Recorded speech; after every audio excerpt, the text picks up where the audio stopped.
अगर नहीं होंगे तो फिर आप युद्ध नहीं जीत सकते। आपको ये युद्ध जीतना है, क्योंकि लड़ाई एवरीडे, प्रतिदिन की आपकी लड़ाई है। और जो प्रतिदिन अपनी लड़ाई लड़ता है, भला ही शैतान आप पर हमला करे या न करे, मगर रोज अपने हथियारों को उठाना है, प्रैक्टिस करना है, और जैसा आपको रखना है वैसा आपको उचित अच्छी जगह पर रखना है। रोज आपको वो शर्ट, अभी आप मुझे बताइए, कोई ऐसा पहलवान होगा जो अखाड़े के अंदर में कपड़े पहन के अखाड़े में कपड़े पहन के कुश्ती लड़ता होगा? नहीं। ठीक है, हर एक व्यक्ति, चाहे वो योद्धा कोई भी हो, वो अपने जो उसके फॉर्मल ड्रेस है, मतलब उसकी जो ड्रेस है, अगर एक सिपाही है, यदि वो मिलिट्री में है, यदि वो पुलिस में है, तो वो उसी ड्रेस में, अगर वो कराटे खेलता है, यदि वो पहलवान है, यदि वो रनर अप है, तो वो अपने ही ड्रेस में जो उसके लिए सूटेबल है, उसी ड्रेस के अंदर में जो वो प्रतिदिन पहनता है, उसी ड्रेस में वो प्रैक्टिस करता है। आपको पता है? हाँ, आपने कभी देखा है? वो उसी ड्रेस में, बच्चों को रुलाए नहीं, अगर आपको रुलाने वाली बातें कुछ मत करो, ठीक है? Hallelujah, thank you Jesus. थोड़ा बाहर लेके जाइए उसको, बाहर लेके जाइए, तुरंत बच्चा रोता है, तुरंत उठाइए, तुरंत उसको बाहर लेके जाइए, बैठने का नहीं, तो जब शांत होता है तब लेके आइए, कोई बात नहीं। हमें बच्चे लोग आना जाना बंद करो, अपनी जगह पर एक जगह पर बैठ जाओ। हालेलुया। तो हम लोग परमेश्वर के वचन की ओर जाते हैं, ठीक है? इस पूरे सप्ताह में परमेश्वर के एक गवाही ने, मतलब एक राजा ने मुझे बहुत सी बातें सिखाया, और वही बातें जो मैं आपको बताऊंगा, ठीक है? क्योंकि बहुत जरूरी है आप लोग भी इस बातों को समझें और सुने। क्यों? क्योंकि आने वाले समय के बारे में मैं नहीं जानता हूं कि आज तुम यहां हो, मगर कल तुम्हारे लाइफ को परमेश्वर किस तरह से उपयोग करेगा वो आप नहीं जानते। मगर परमेश्वर की योजनाओं के अंदर में आप हो, परमेश्वर ने अपनी योजनाओं में आपको रखा है। अब उसको पूरा कब होगा वो आप नहीं जानते, मगर ये कि परमेश्वर 100% अपने वचन को पूरा करता है, अपनी योजनाओं को सफल करता है। आमीन, हालेलुया। उस समय की बातें हैं, ये उन दिनों की बातें, उन समयों की बातें हैं जब राजाओं का काल चल रहा था। एक राजा आ रहा है, वो मर गया, फिर दूसरा राजा आ रहा है, वो मर गया, तीसरा राजा आ रहा है, फिर वो मर गया, तीसरा चौथा राजा। मतलब एक एक करके यहूदिया के ऊपर में राज्य करने वाला। क्योंकि आपको पता है, रहोबियाम के समय में जब परमेश्वर का मंदिर बनाया गया, सुलेमान के समय, वचन के अंदर में दिया गया कि उसका बेटा राज्य करने लगा। सुलेमान बूढ़ा हो गया और मर गया, और रहोबियाम उसके यहूदिया के ऊपर में राज्य करने के लिए मतलब बैठ गया राज सिंहासन पर। मगर वचन में लिखा है कि वो उन गोत्रों को, जो 12 गोत्र है जो परमेश्वर ने इस्राएल में रखा था, उन 12 गोत्रों के साथ में उसका संबंध अच्छा नहीं था। वो कर लगाना, बुजुर्गों की बातें न सुनना, इसी कारण से वे सारे लोग, मेरी तरफ ध्यान दो, इधर ध्यान दो, इधर उधर कहीं पर चल पल मत करो, मेरे तरफ बिल्कुल ध्यान दो, क्योंकि आप परमेश्वर के वचन का तरफ ही ध्यान देना है। इंसान आते जाते रहेंगे, बच्चे इधर उधर होते जाएंगे, मगर आपको जिस काम के लिए आप आए हो वही काम आपको करना है, बराबर? इसीलिए तो बोलते हैं बच्चे स्कूल में 100 रहते हैं, मगर पास कितने होते? फिर बोलते कि इसको तो बुद्धि नहीं है। बुद्धि सब है, ध्यान नहीं देते। यही प्रॉब्लम इसमें नहीं कि बुद्धि कमी है, बुद्धि की कमी किसी को परमेश्वर नहीं दिया, और अगर किसी को कमी है तो परमेश्वर ने वचन में बोला अगर किसी को बुद्धि की घटी है तो किसे मांगना, किसे मांगे, परमेश्वर से मांगे। परमेश्वर को अगर आप बुद्धि मांगोगे तो 100% देगा, क्योंकि प्रभु ने वचन का प्रॉब्लम बुद्धि की नहीं है, प्रॉब्लम क्या है, ध्यान की, कि तुम्हारा ध्यान तुम देते नहीं हो। ठीक है, 100 बच्चे होते हैं मगर उसमें से कोई बरपास भी होता है, ग्रेड से पास होता है। ठीक है, बोलते कि इसको बुद्धि नहीं है, अरे पढ़ाई नहीं करता उसको बुद्धि क्या नहीं, पढ़ाई करेगा तो बुद्धि होगी, पढ़ाई करेगा तो समझ, वो ध्यान लगाएगा तो होगा ना, ध्यान नहीं है बस। इसीलिए ध्यान दो, ध्यान से सुनो, है ना। बाइबल क्या बोलती है, अगर तुम मेरा परमेश्वर को बोलते ध्यान से सुनना है, मन लगाकर, चित्त लगाकर उसको सुनना है। क्या सुनना है, बोलो, इधर उधर देख के सुनना है। कहां देखना है, ये पंखे क्यों बंद है, इसको देखना है, नहीं, ये पंखे बंद है, लाइट चालू है, क्या चल रहा है उसे छोड़ो, सबसे पहले ध्यान लगाओ कि आज मेरे लिए खुदा का वचन क्या है, मैं जिस काम के लिए, देखो तुम जितना परमेश्वर का वचन को सुनोगे, ध्यान से सुनोगे, मन लगाओगे, चित्त लगाओगे, उतना ही परमेश्वर आपके जीवन में काम करेगा। मैं आपको सच कहता हूं, अगर आप अपने जीवन में छुटकारा, अपने जीवन में आशीष, अपने जीवन में बढ़ोतरी, अपने जीवन में प्रभु के कार्य को, है ना, और उसकी महान कृपा को अगर आप देखना चाहते हो तो ये बात आपको ध्यान में रखना, आपको अपना मन परमेश्वर की ओर लगाना है। हालेलुया, तभी तुम्हारी बढ़ोतरी होगी, तभी तुम्हारा मन लगेगा, तभी तुम्हारे जीवन में आशीष उत्पन्न होगी। ये ध्यान में रखो कि ये परमेश्वर है, वो मनुष्य का बनाया हुआ परमेश्वर नहीं है, वो स्वयं से बना हुआ परमेश्वर है। जिसने पूरी दुनिया को बनाया, वो उस परमेश्वर के बारे में आप सुन रहे हो। आमीन, हालेलुया। तो मैंने कहा रोबियाम राजा बना, राज्य करने लगा, मगर कर और लोगों की बातें न सुनने के कारण वचन कहता है कि रोबियाम के समय में राज्य 2 भागों में विभाजन हो गया। उसके बाद में यारोबाम नाम का राजा, जो सुलेमान का कर्मचारी था, परमेश्वर ने ये 10 गोत्र अलग होने के कारण इनका कोई राजा नहीं था, इसीलिए यारोबाम एक राजा के रूप में खड़ा हुआ और इस 10 गोत्रों को जो अलग हुए उसको अपने लपेटे में ले लिया और उसने परमेश्वर के भवन के तरफ जाने का सारा मार्ग बंद कर दिया। परमेश्वर के भवन के लिए जाने के लिए 2 मार्ग थे, मगर दोनों मार्गों पर उसने मूर्तियों को, मतलब गाय के बछड़ों को बनाया और उसने कहा कि यही तुम्हारा परमेश्वर है, वो तुम्हारा परमेश्वर नहीं है, ऐसा उसने। और जो जैसा परमेश्वर की विधि विधान, देना लेना, चढ़ाना, पाप बलि, होम बलि, पाप प्रायश्चित बलि, जो भी बलिदान थे, वो सारे बलिदान वैसे के वैसे ही उसने किया और लोगों को बहुत मन लगना चाहिए, उत्साह होना चाहिए, उसी प्रकार से उसने बहुत कुछ ऐसा कार्य किया। इस कारण से वे लोग परमेश्वर से दूर होते गए। धीरे धीरे रोबियाम का राज्य खत्म हुआ, फिर दूसरा राजा आया, तीसरा राजा आया, चौथा आया, मगर वचन में लिखा है कि कौन सा राजा, तुम्हारी पुस्तक के अंदर में जब आप पहला राजा की पुस्तक, दूसरा राजा की पुस्तक, पहला इतिहास, दूसरा इतिहास, जब आप इसको पढ़ोगे तब आपको कौन सा राजा कैसे काम कर रहा था, क्या वो परमेश्वर के रास्तों पर था या नहीं था, उसके विषय में उसका राज्यकाल कितने साल का था, उसने किसके विरुद्ध में चढ़ाई किया, अच्छा उसने क्या क्या किया, वो तमाम सारी बातें हम लोग बाइबल के अंदर में देख सकते हैं। ठीक है, और मेरे मन को एक राजा ने ऐसा मोहित किया, इस पूरे सप्ताह भर मैंने उसके विषय में सुना पढ़ा और मुझे समझ आया।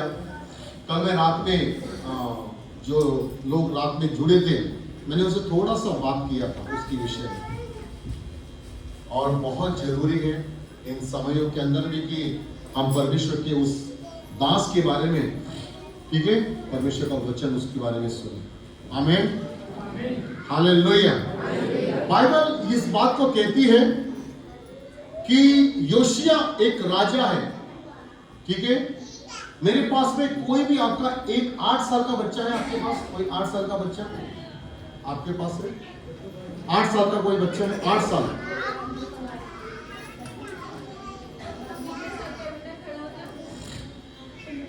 खड़ा हो जाओ। कितने साल का है? कितने साल का है? ये 13 साल का है, 8 साल का है, कोई नहीं, ठीक है, ऊपर नहीं गए होंगे। कितना होगा? ये आपकी बेटी कितने साल की है? 7वां, मतलब बस आधा 1 साल। इधर खड़ी हो जा, खड़ी हो, खड़ी खड़ी हो जा। अरे कितना आपल्या आईजवळ मोठी हो, उभी हो, इकडे नको येऊ. हा बस, हा इथं उभी राहा. हा तिकडे बघ, माझ्याकडे नको. हा किती वर्षाचा? अरे तिथं कशाला बस. किती वर्ष आहे? 10 वर्ष का? हाँ 10 वर्ष. चलो अब लोग खड़े रहो, ठीक है, बैठना तो बैठ जाओ, यहीं पे बैठो, वेरी गुड, ठीक है, चलो, प्रेज द लॉर्ड। मैं एक ऐसे राजा के विषय में आपसे बात करना चाहता हूं जो इसी उम्र के अंदर में वो राजा बना। आप सोचो, मगर उस राजा की क्वालिटी क्या थी, मैं आपको बताना चाहता हूं। बाइबल कहती है कि आमोन नाम का एक राजा, सुनो, जो यशिया का पिता था, उसने अपने राज्य काल के अंदर में ऐसे कोई भी अच्छे काम जो परमेश्वर को अच्छे लगते हैं उसने कभी भी ध्यान नहीं दिया, परंतु वचन कहता है कि वो मनुष्य के मतलब अपने पिता के जो कार्य है उसी के अनुसार वो करता गया।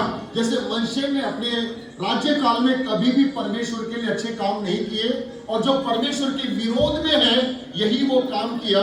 और इसीलिए वचन में लिखा है कि आमोन जब राजा हुआ वो राज्य करने लगा।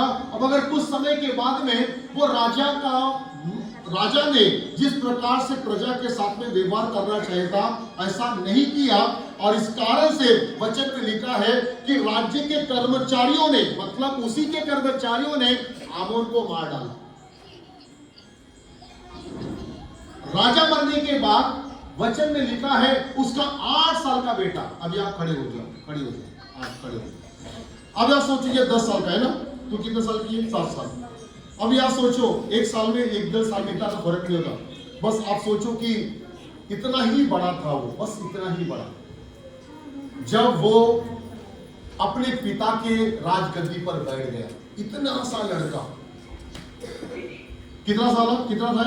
इतना सा, 8 साल का, इससे भी छोटा था। जब वो बाइबल कहती, चलो हम लोग वहां पे आएंगे, दूसरा राजा की पुस्तक, दूसरा राजा, बड़े ध्यान से सुनिए क्योंकि आपको जब पूरा सुनोगे तो आपको समझ में आ जाएगा, नहीं तो समझ में नहीं आएगा, ठीक है। बैठ जाओ बेटा, अपनी जगह पर जाके बैठ जाओ।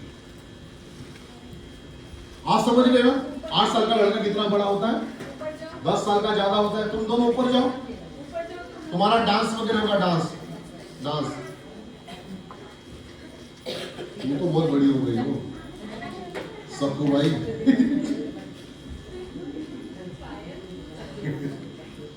पायल, तू नहीं कहेंगे तेरी शादी करा दूंगा इधर।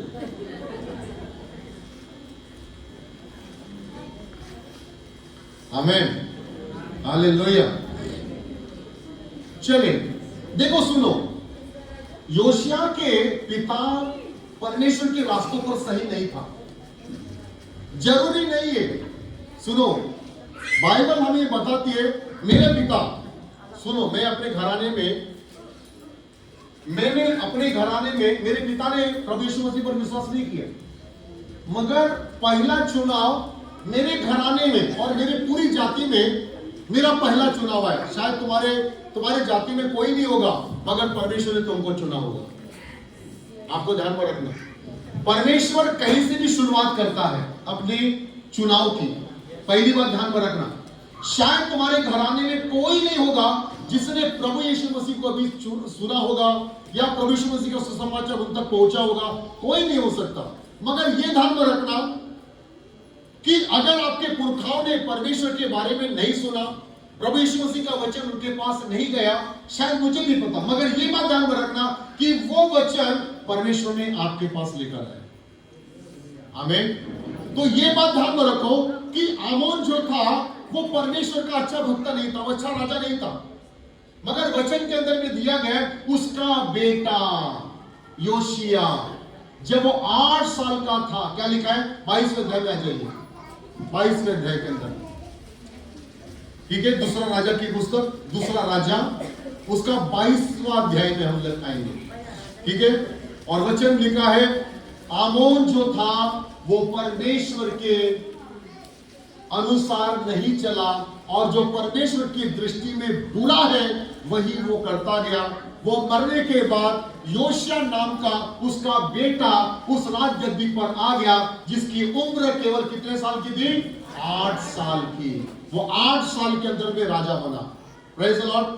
आपको मैं बताना, मैं एक और व्यक्ति के बारे में अगली बार बताऊंगा, जो बिल्कुल भी 8 साल के, वो भी 8 साल की उम्र में राजा बना, मगर परमेश्वर की दृष्टि में वो सही नहीं था। बाइबल बोलती है, हालेलुया। तो बाइबल क्या बोलती है? तब योशिया राज्य करने लगा, तो वो 8 वर्ष का था और यरूशलेम में 21 वर्ष तक राज्य करता रहा। कितना साल? ठीक है, कितने साल? 21 साल तक वो राज्य करता रहा। मगर बाइबल क्या बोलती है? अभी तक आप जब राजाओं की पुस्तकों को पढ़ोगे, उसके पहले तो ये राजा ने अच्छा किया, ये राजा ने बुरा किया, ये राजा ने अच्छा किया, ये राजा ने बुरा किया, ये राजा ने अच्छा किया। आप सारे राजाओं के विषय में, जितने भी राजा इजराइल और यहूदिया के ऊपर में राज्य करने लगे, ठीक है ना, क्योंकि 2 भाग हो गए। सुनो, इजराइल जो है ना, इजराइल के 2 भाग हो गए। इधर इजराइल के 10 गोत्र, इजराइल में 12 गोत्र रहते। कितना? ध्यान में रखो, क्योंकि आपको समझना है। और इधर 2 गोत्र, इसको यहूदिया बोलते हैं, यहूदिया। समझ में आ गया? आपको इतना ध्यान में रखना, इजराइल में 10 गोत्र है, यहूदिया में 2 गोत्र है, ठीक है। ये रहोबियाम के समय में, रहोबियाम के समय में अलग हो गए, ठीक है। ये राज्य अलग हो गए, एक उत्तरी और दक्षिणी राज्य अलग हो गए, 2 राज्य अलग हो गए। इसमें पहला राज्य, ये 10 राज्य के ऊपर में ये पूरे दुनिया में फैल गए, मगर ये 2 राज्य जो है, ये 2 लोग हैं, जो 2 गोत्र, ठीक है, ये यहूदिया के अंदर में रहते थे। और वहां पे बहुत से राजा आए और गए, जिन्होंने परमेश्वर के दृष्टि में जो अच्छा है, जिन्होंने किया, बाइबल कहती कि परमेश्वर ने उनके राज्य को महान किया। मगर जिन्होंने बुरा किया, बाइबल कहती है इतिहासों की पुस्तक में उनका नाम दर्ज नहीं है। ये ध्यान में रखना। तो ये बात आपको समझना है, परमेश्वर जब आपका चुनाव करता है, तो ये ध्यान में रखना, आपको वही करना है जो परमेश्वर की दृष्टि के अंदर में ठीक है। ध्यान में रखो, आप प्रभु में होकर, प्रभु को जानकर, प्रभु को समझकर कि परमेश्वर ने आपका चुनाव किया, ये पता है खुदा ने मुझे बुलाया, खुदा ने मुझे बिठाया, खुदा ने मुझे वो सारी आशीषें दिया। अगर इन बातों को आप समझकर, अगर आप अनजान हो गए और खुदा को भूल बैठे, तो ये ध्यान में रखना, परमेश्वर तुम्हें कभी याद नहीं करेगा और तुम्हारे अगली नस्ल को, अगली पीढ़ी को कभी भी परमेश्वर तुम्हारे लिए आशीषों को नहीं खोलेगा। ये बात आपको समझना है। इस योशिया से मैं आपको बहुत सी बातें आपको सिखाऊंगा, और ये बात को आपको समझना है कि योशिया से जो आप जो सीखोगे कि 8 साल का जो बेटा परमेश्वर के अनुसार राज्य करने के लिए तैयार हो गया, मगर बाइबल उसके विषय में उसका सबसे पहला चरित्र घोषित करती है। उसका राजा होना जरूरी नहीं है, वो कितना साल का है ये जरूरी नहीं है, मगर उसने परमेश्वर की दृष्टि में अच्छा किया या बुरा किया, इस बात को समझना जरूरी है। समझना ये नहीं है कि खुदा ने आपको बुलाया, खुदा ने आपको चुनाव किया, खुदा ने आपको ठहराया, खुदा ने आपको बुलाया उस जाति में से। जरूरी है कि तुम खुदा के लिए बुलाए गए उसके कार्यों के लिए, मगर ये जरूरी है कि तुम कर क्या रहे हो। आमीन। उसने अपना चुनाव पूरा किया, उसने मुझे भी चुना। हम भट्ट ब्राह्मण लोग हैं, और भट्ट ब्राह्मण में से मैं प्रभु यीशु मसीह को मैंने स्वीकार किया, मगर कारण ये नहीं है कि उसने मुझे चुना, उसने मुझे अलग किया। ये जरूरी था कि जिसने मुझे चुना उसके लिए मुझे करना क्या है। हालेलुया। आप समझो, जिसने आपको बुलाया, जिसने आपको चुना, जिसने आपको ठहराया, ये ध्यान में रखना। बाइबल कहती है मैंने तुझे नाम लेकर बुलाया है, क्या बोला? मैंने तुझे नाम लेकर बुलाया है। अगर परमेश्वर ने आपको बुलाया और परमेश्वर ने यदि आपको ठहराया, आपको काम है कि परमेश्वर जो कुछ तूने मेरे लिए अपनी योजनाओं को रखा है, आप खुदा मेरे लिए पूरा कर और मेरे जीवन का उपयोग कर। आमीन, हालेलुया। अगर जिसने तुम्हें बुलाया, अगर आपका जीवन उसके लिए समर्पित हो रहा है, अगर आप उसके दृष्टि में जो अच्छा है यदि आप वो कर रहे हो, ध्यान में रखो, मैं आज आपको बोलता हूं और ये भविष्यवाणी देता हूं, अगर आज तुम परमेश्वर के लिए संपूर्ण तरीके से समर्पित हो और खुदा के पीछे बिना कुछ लालच से खुदा के साथ चल रहे हो, मैं बोलता हूं तुम्हारी अगली पीढ़ियां महान होने जा रही है। आमीन, हालेलुया। सच कहता हूं, तुम्हारी अगली नस्ल जो है, तुम्हारी अगली नस्ल आशीषित होने जा रही है।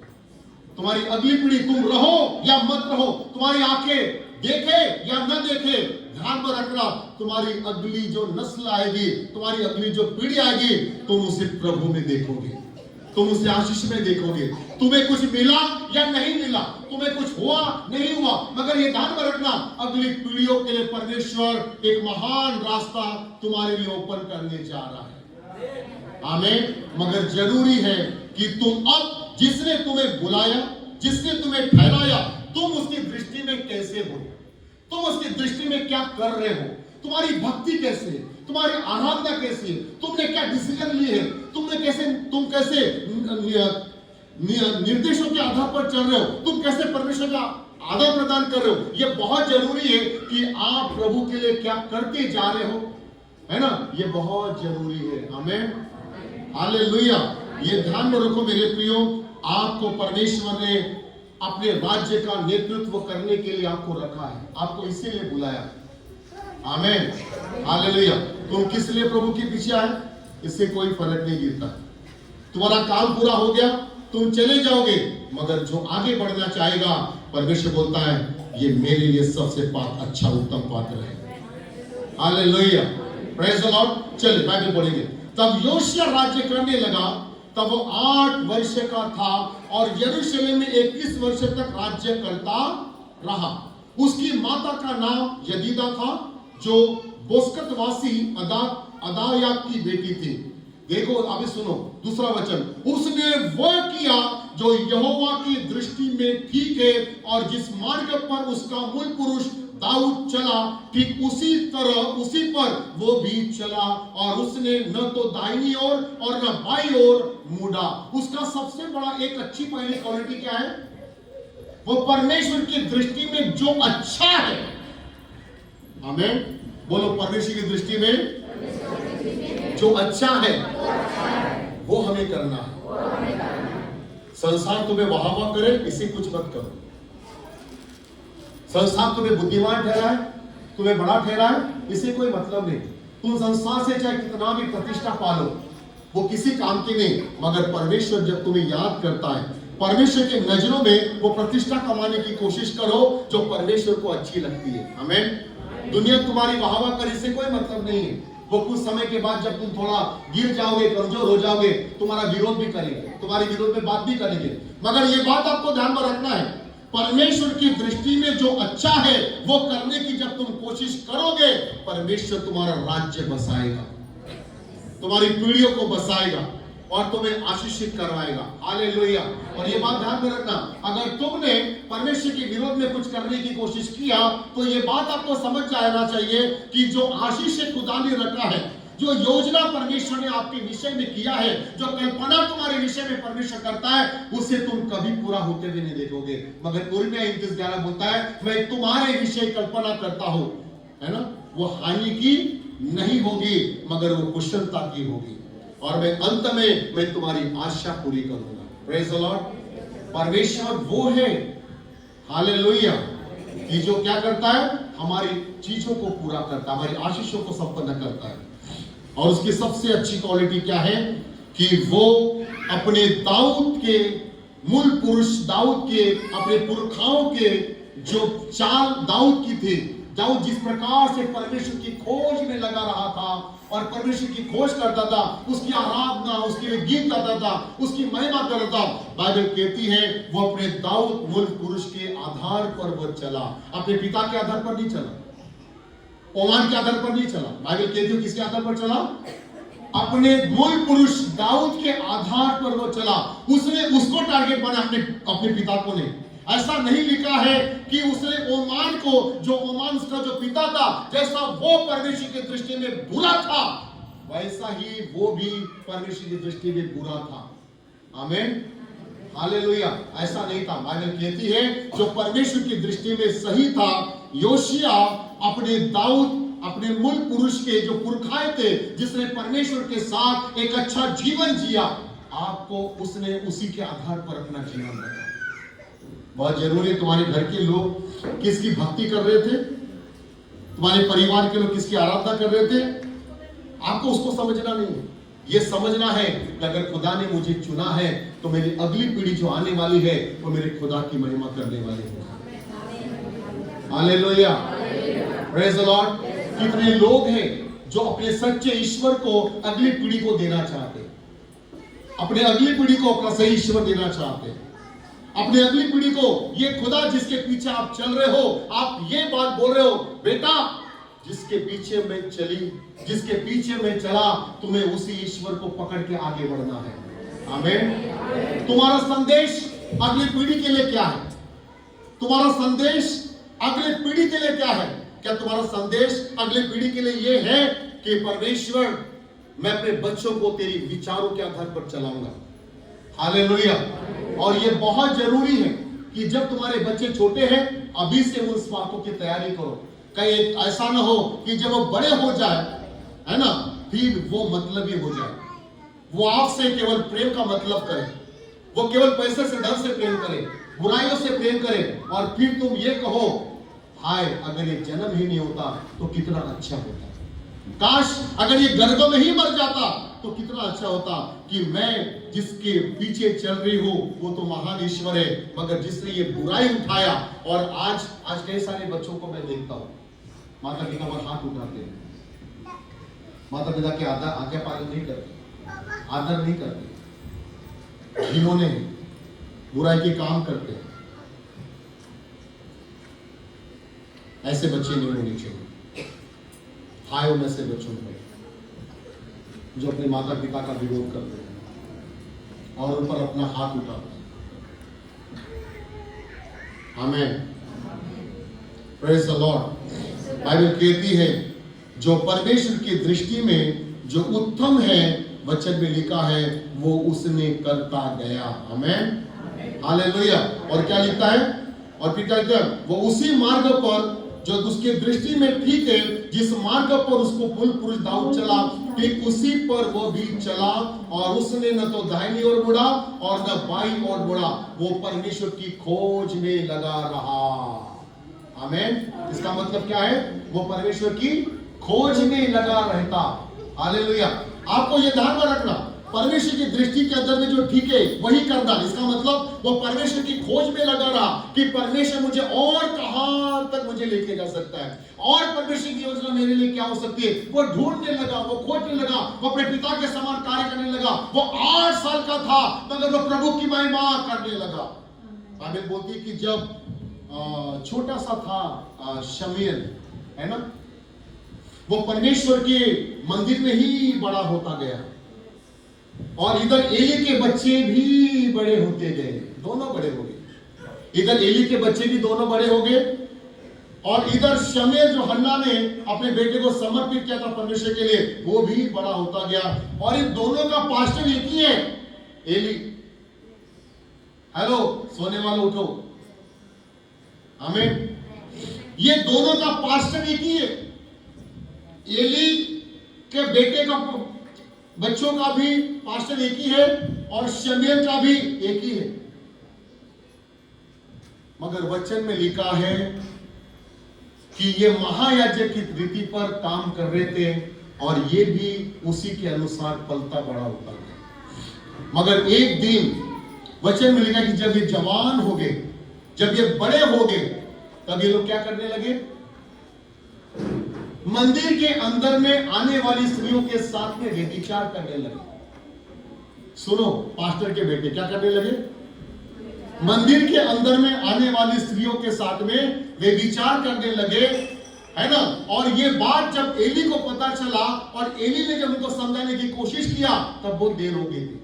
मगर एक और बालक उसी मंदिर के अंदर में पल रहा था, बड़ा हो रहा था, जवान हो रहा था, मगर बाइबल कहती है ये परमेश्वर से प्रेम कर रहा था। और ये क्या कर रहे थे? ये क्या कर रहे थे? आने वाले लड़कियों के ऊपर में लाइन मार रहे थे, उनके साथ में व्यभिचार कर रहे थे। जो भी वहां पे बलिदान आ रहा था, उस बलिदानों को ये लोग पकड़कर, खींचकर, छीनकर वो उस मांस को खाते थे। इस प्रकार के दुष्टता में ये बढ़ते गए और वचन में लिखा है एक दिन परमेश्वर का धूपदान और परमेश्वर का दिया जल रहा था। उसी रात परमेश्वर की आवाज पहली बार शमूएल ने सुना, कहा शमूएल। वो उठा और एली की तरफ गया। फिर दूसरी बार शमूएल, फिर उठा, फिर एली के पास गया। तीसरी बार फिर सोया, फिर बोला शमूएल, फिर तीसरी बार उठा, फिर एली के पास गया। एली समझ गया मैं अब इससे बात नहीं कर रहा हूं, इससे परमेश्वर बात कर रहा है। हालेलुया। देखो, क्या इनसे बात नहीं कर रहा था? क्यों नहीं कर रहा था? क्योंकि उनका ध्यान परमेश्वर की ओर नहीं था। हालेलुया। सुनो, कलीसिया में जब हम आते हैं ना, एक पवित्रता के साथ आना चाहिए। कैसे आना है? हमेशा ध्यान रखना, ये मंदिर, यहां की जगह, यहां का प्लेस, आप उसकी योजनाओं में हो। और यहां पे वो काम जो अनुचित है, परमेश्वर की दृष्टि में ठीक नहीं है, आप इस मंदिर में आकर नहीं करना। मैं आपको सच कहता हूं, तुम्हारी अगली पीढ़ी के लिए एक श्राप का कारण भी बन सकता है। और यही जगह तुम्हारी आने वाली पीढ़ी और तुम्हारे लिए आशीष का कारण भी बन सकता है।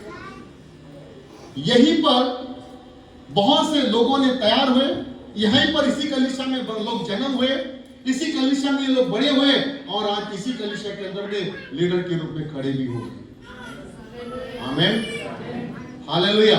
यही कलीसिया के अंदर में आए और इसी कलीसिया के अंदर में हुए, जमाए, मगर कलीसिया के अंदर में सही तरीके से परमेश्वर के रीति पर उन्होंने अपना जीवन नहीं दिया।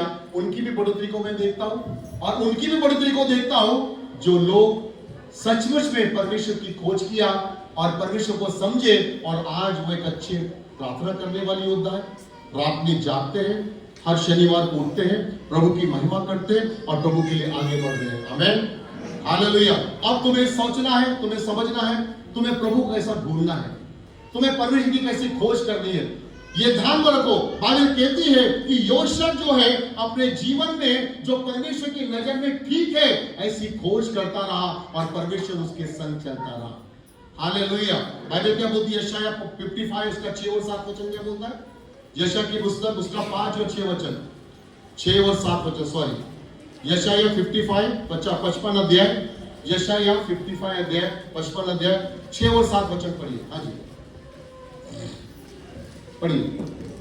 जब तक यहोवा मिल सकता, जब तक यहोवा तुमको मिल सकता है तब तक उसकी खोज में, तब तक उसकी खोज में रहो।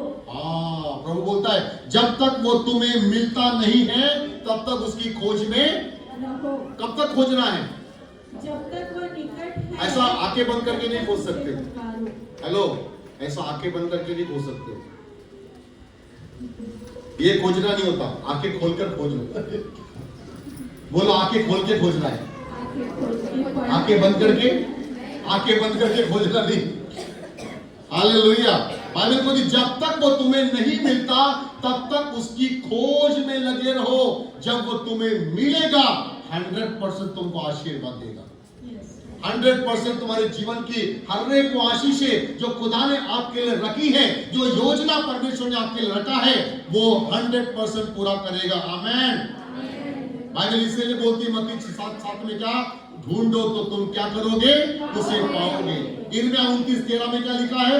जब तक वो तुम्हें नहीं मिलता तब तक उसकी खोज में लगे रहो, लगे रहो, जब तक वो तुम्हें नहीं मिलता। क्या लिखता है वहां पे 29:13 में? क्या लिखता है? जब तक वो तुम्हें नहीं मिलता है तब तक उसकी खोज में लगे रहो, वो तुम्हें मिल जाएगा।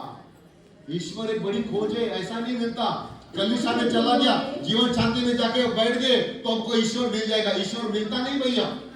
ईश्वर कोई ऐसा चीज नहीं है, ईश्वर कोई वस्तु नहीं है।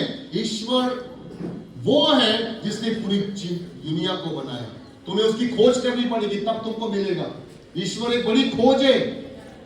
हालेलुया। तुमको उसके वचन में खोजना पड़ेगा, तुमको उसको प्रार्थना में खोजना पड़ेगा, तुमको उसको आराधना में खोजना पड़ेगा। और जब तुम उसको खोजोगे और तुम जैसा उसके आधार पर चलोगे और उसके वचन के अनुसार अपने जीवन को रखोगे, परमेश्वर तुम्हारे पास तुमको मिल जाएगा। बाइबल क्या बोलती है? किसके नाम है? तुम मुझे ढूंढोगे और पाओगे भी, क्योंकि तुम संपूर्ण मन से क्या करोगे? मेरे पास आओगे। और मैं तुमको क्या करूंगा? तुमको मिलूंगा। आमीन, हालेलुया। मेरे प्रियो, अब उसके राज्य काल के अंदर में जाते हैं, ठीक है। अब ये परमेश्वर की खोज में रहा, मगर अब उसका परमेश्वर ने इस राजा को इतना आशीषित क्यों किया? इस राजा को 21 साल तक राज्य करने की सामर्थ्य दिया, क्योंकि इसके राज्य के अंदर में किसी भी प्रकार का जो उसके पिताओं ने जो तैयार किया था, उसके राज्य में सब कुछ खंडित किया गया, सब कुछ मिटाया गया। क्यों? सुनो, बाइबल कहती है सुलेमान से लेकर तो इसके जीवन तक, मतलब इसका जीवन, इसका राज्य आने तक यहूदिया के ऊपर में परमेश्वर का क्रोध बड़ा भारी था। सुनो ध्यान से, मैं आपको बोल रहा हूं, मैं आपको जो बता रहा हूं सुनिए। सुनो, सुलेमान राजा से लेकर, दाऊद राजा के पास सुलेमान राजा बना, सुलेमान राजा से लेकर तो योशिया राजा होने तक, ठीक है, इसके पहले जितने भी राजा आए सब दुष्ट थे। अब परमेश्वर की योजना इजराइल के लिए, ध्यान से सुने जो मेरी बात, सब पीछे वाले भी सुनो, ठीक है। योशिया राजा के पहले जितने भी राजा आए वो सब कैसे थे? दुष्ट। परमेश्वर का क्रोध इस राजाओं के ऊपर में बहुत था, और ये जो राजा, इस राजाओं के ऊपर में परमेश्वर ने कुछ करने की कोशिश किया था कि अब मैं इनका राज्य किसी के हाथ में दे दूंगा, ये राज्य यहां से निकाला जाएगा और इजराइल के ऊपर में कोई दूसरा राजा, अन्य जाति का राजा आकर उन पर चढ़ाई करेगा। सुन ध्यान से, मेरी बात सुन लिया। बाइबल कहती है मगर परमेश्वर ने कुछ कार्यकाल दिखाई दे रहा है बाइबल के अंदर में, इधर सुनिए, कुछ कार्यकाल दिखाई दे रहा है। योशिया राजा के समय में एक ऐसा कार्यकाल आया कि ये जो राजा ने जो दुष्टता किया, योशिया के कारण परमेश्वर का क्रोध शांत हो गया। क्यों? हो सकता था इसी राज्य के समय में पहला राजा, देश पर जो हुकूमत करने वाला नबूकदनेस्सर राजा, मैं आपको राजाओं के बारे में कह रहा, किसको समझ में आ रहा है क्या? अरे समझ में आ रहा है कि नहीं आ रहा है? मैं तो भाई बराबर करूंगा, ठीक है। नबूकदनेस्सर राजा, ठीक है, इस देश पर राज्य करने के लिए काफी कोशिश किया, मगर योशिया के कारण इस राज्य पर चढ़ाई करने के लिए परमेश्वर ने क्या किया? मगर बाइबल जब आप पढ़ोगे तब आप समझ में आएगा कि योशिया ने जैसा ही अपनी आंखें बंद कर दिया और उसकी जगह पर उसका बेटा राजा हुआ, उसी समय परमेश्वर का वचन कहता है नबूकदनेस्सर राजा के फिरौन के तरफ से क्या आए? इस मिस्र के ऊपर में मिस्र का राजा आया और उसका बेटे को बंदी बनाकर चले गए। ध्यान में रखना, और वहां से यहूदिया का राज्य खत्म हो गया। सुनो, अब यहां आती तुम्हारी बात। मैं आपको सच कहता हूं, क्या तुम्हारी अगली पीढ़ी खुदा नष्ट करने जा रहा है, मगर परमेश्वर ने यह सोचा क्यों न मैं एक स्त्री को चुन लूं, क्यों न मैं एक बेटे को चुन लूं। अगर वो सही निकला तो अगली पीढ़ी आशीषित होगी, अगर ये सही नहीं निकला तो मैं अगली पीढ़ी को पूरी तरीके से खत्म कर दूंगा। आप सोच लो, आप समझो मेरी बात को। मेरे प्रियो ये बात को ध्यान में रखना, योशिया राजा ने परमेश्वर के क्रोध को शांत कर दिया। क्या परमेश्वर तुम्हारी भक्ति से प्रसन्न है? क्या तुम्हारे चाल चलन से प्रसन्न है? क्या तुम्हारे विचारों से परमेश्वर को प्रसन्न है? क्या तुम ऐसी आराधना कर रहे हो? क्या तुम्हारी भक्ति सही है? क्या तुम जो परमेश्वर के पीछे चल रहे हो, क्या तुम ये गवाह हो कि तुम खुदा के चुने हुए हो? क्या आपको ये बात पता है कि जो परमेश्वर ने आपके सामने जो पुस्तकें रखी है, क्या आप उस पुस्तकों को पढ़ते हो और क्या आप उसके आधार पर चलते हो? ये बहुत जरूरी है। बाइबल इसी बात को प्रकट करती है कि योशिया ने अपने जीवन में सबसे पहला काम क्या किया। चलो हम लोग आएंगे और मेरे प्रियो इसके बारे में जो मैंने ऐसी गहन स्टडी किया और मैंने सोचा प्रभु मेरा लाइफ योशिया के समान हो जाए। सच कह मेरे पुरखाओं ने जो किया परमेश्वर तू भूल जा, मगर अब मैं अपनी यात्रा में जो तूने मुझे अपने जीवन को दिया है, तूने मेरा चुनाव किया है, मैं वो काम करना चाहता हूं जो तेरी दृष्टि में सही है। आमीन। आपको ये प्रण लेना है कि परमेश्वर मेरे पुरखाओं ने क्या किया मुझे नहीं पता, क्या उन्होंने कैसा किया नहीं पता, खुदा तूने मुझे चुना और मैं अगली पीढ़ी को आशीर्वाद करने जा रहा हूं। आमीन। मैं अगली पीढ़ी को तैयार करने जा रहा हूं खुदा, मैं अगली पीढ़ी को तैयार करने जा रहा हूं, मैं अगली पीढ़ी को आशीषित करने जा रहा हूं यीशु के नाम में, क्योंकि ये बहुत जरूरी है। तुम कैसे प्रभु के साथ चलोगे? तुमने खुदा का वचन सुना, तुमने पढ़ा, तुम्हारे पास पुस्तकें हैं, मगर तुमने परमेश्वर के अनुसार नहीं चले, अगली पीढ़ी क्या होगी? योशिया के कारण खुदा ने अपना क्रोध शांत कर दिया। क्यों? क्योंकि योशिया ने ऐसे काम किए जो परमेश्वर ने अपने क्रोध को 21 साल तक किसी भी राजा ने मुंह उठाकर इस राज्य पर नहीं दिया, क्योंकि ये सारे के सारे दुष्ट थे, मगर योशिया ने परमेश्वर के क्रोध को शांत कर दिया और अगले दूसरे राजाओं को इन पर चढ़ाई करने के लिए तैयार नहीं हुए, उनको रोक के रखा। आमीन। मगर जैसा ही योशिया मरा और जैसे उसका बेटा उस राजगद्दी पर चढ़ा, बाइबल कहती है एक अन्य राजा, अन्य जाति का राजा आया और उस देश को लूट लाट कर इस देश के राजा को बंदी बनाकर अपने देश में लेकर गया। अब मैं आपको बोलना चाहूंगा, क्या तुम्हारी अगली पीढ़ी तैयार है? क्या तुम्हारी अगली पीढ़ी तैयार है? ये 8 साल का जो राजा है, ये 8 साल का योशिया इस बात को समझ रहा है कि मुझे खुदा के मंदिर में जाना है। तुम्हारे बच्चे कहां हैं 8 साल? तुम्हारे बच्चे कहां हैं 8 साल के? मैं आज आपसे पूछना चाहता हूं, क्या तुम्हारे बच्चे आत्मिक हो रहे? क्या तुम्हारे बच्चे प्रार्थना कर रहे? ये 8 साल का राजा है, मगर ये यहोवा की खोज में लगा हुआ है, वो परमेश्वर की खोज में लगा है, वो अपने पिता के उस विचारों के अनुसार नहीं, जो खुदा की दृष्टि में ठीक है वो उसको कर रहा है, जो परमेश्वर के विचारों में अच्छा है वो कर रहा है। अब मैं ये बोलना चाहता हूं, तुम्हारे बच्चे क्या कर रहे हैं? मेरे बच्चे क्या कर रहे हैं? ये खुदा के लिए हमने इसको तो मैंने तैयार किया, मगर अगली आने वाली पीढ़ी जिसको मैंने जन्म दिया और जो मेरे बच्चे अपने परिवार अपने बच्चों को जन्म देंगे, क्या वो प्रभु में होंगे? आज तुम और मैं अपनी पीढ़ियों को कैसे तैयार कर रहे हैं? क्या तुम्हारे बच्चे मंदिर में हैं? क्या तुम्हारे बच्चे मंदिर में हैं? और आज भी प्रश्न है, कहां है परमेश्वर? मां, तेरा परमेश्वर किधर है?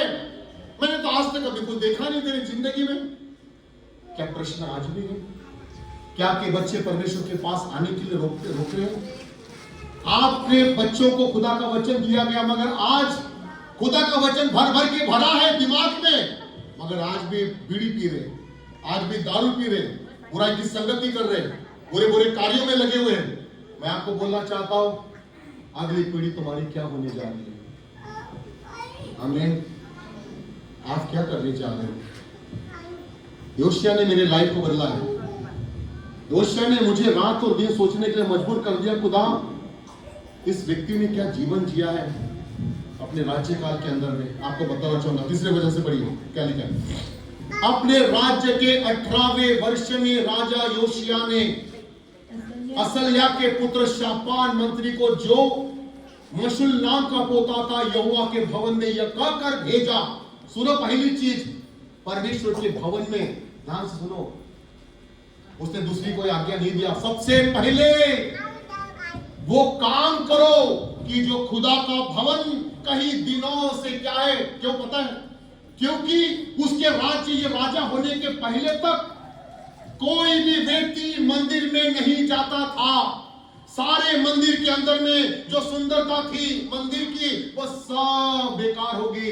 यहां पर कोई क्या बोलते, मकड़ी के, यहां पे पूरा धूल, ये पूरा खराब, ये खराब, ये सारी सड़ गई, ये पूरा। जिस मंदिर के अंदर में खुदा की पवित्रता उतरती थी, पहली बार जो मंदिर सुलेमान ने बनाया था, उस मंदिर में परमेश्वर की आत्मा उतर कर आई थी और वो मंदिर परमेश्वर से भर गया। और याजक डर के, लिखा है वहां पे, याजक डर के उस परमेश्वर के भवन में जब खुदा की आत्मा उतर कर आई, पहली बार वो परमेश्वर का भवन पवित्र सामर्थ से भर गया, ऐसा लिखा है। मगर वचन में लिखा है, योशिया राजा होने के पहले इन राजाओं ने मंदिर की हालत पूरी खराब करके रख दिया था। उस मंदिर के अंदर में कोई नहीं जाता था उस खुदा की आराधना करने के लिए जिसने उनको बनाया। वो परमेश्वर जिसने मिस्र से उनको 400 साल का, 450 साल तक गुलाम रहे, उसको उन्होंने निकाला और अच्छा उत्तम देश दिया। और आज जो मंदिर परमेश्वर ने बनाया, आज मैं खुदा ने मुझे ये ताकत, परमेश्वर ने मुझे हम सबको ताकत दी मंदिर बनाने के लिए। मगर आज इस कलीसिया को कौन चलाएगा? आज कौन खड़ा हो रहा है इस कलीसिया के लिए चलाने के लिए? क्या तुम्हारे बच्चे तैयार होते हैं इस कलीसिया को तैयार करने के लिए?